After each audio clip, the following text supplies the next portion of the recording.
Sunday Dinners by Duncan Shields. He never got along with the adults after the war, only the children. I remember him needing to angle himself just a little bit to fit his wide shoulders through our front door. He was all grunts and one-word answers. He was married once, but she left him after the war. She said that the humming his augmented body made at night made her feel like she was sleeping next to a refrigerator. Then she'd pause, glance at him, and add, in more ways than one. He was my older brother. I was 1 year too young for conscription when the trouble started. Remember him leaving. That was the last day I saw him as a pure human. He spent 4 years out there. He had medals. He'd been honorably discharged after the war. I didn't know him anymore. I no longer recognized him as my brother. He'd show up here every Sunday for dinner. Both of his eyes were perfect circles, white plastic insets that could see into the dark and look through walls. They looked like child safety outlet covers jammed into his eye sockets. Light blue tracery zigged and zagged back down his gray-haired temples and down each side of his neck. We always gave him the cheap glasses and cutlery because of the lack of delicate motor control in his massive skin-sheathed hand machines. When he walked, one foot clanked. We'd serve him turkey dinner or roast beef, which he ate obligingly to fuel the biological components of himself. It was always disconcerting to see him finish his meal with a big glass of oil. After dinner, he'd mess up my child's hair and do magic tricks. The decommissioned weaponry the government took back left large hollow compartments in his back and in one quarter of his chest. With clumsy sleight of hand, he could make objects appear out of those compartments. He would make miniature lightning bolts between his fingertips that would dim the lights and make his own hairs stand on end like Einstein. It made me shiver, thinking how many of the enemy must have died screaming and blackened under those sparking mitts. My theory was that the indirect and subtle world of adults was confusing to the changed cyborg soldier mind of my brother. The only time I saw him smile was when he was with my child, his nephew. Children were pure, straightforward, and had no idea that he was frightening. We probably would have tried to find a polite way of stopping him from coming over if these nights weren't the highlight of our son's week. I'm looking at the two of them now, laughing on the living room carpet, while one of my brother's hands runs around by itself. My son's laugh sounds like normal child's laughter. My brother's laugh sounds like crushed tin cans being rubbed together at the bottom of a well.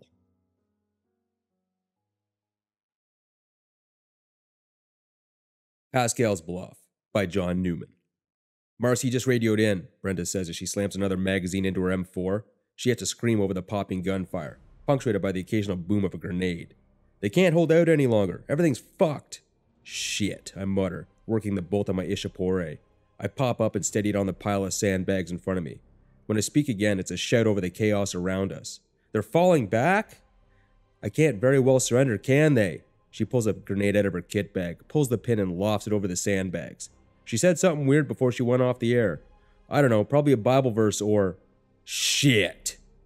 I follow her gaze down the hill to the plain below. It's all shadows, bumps in the darkness, standing in for trees in an abandoned farmhouse.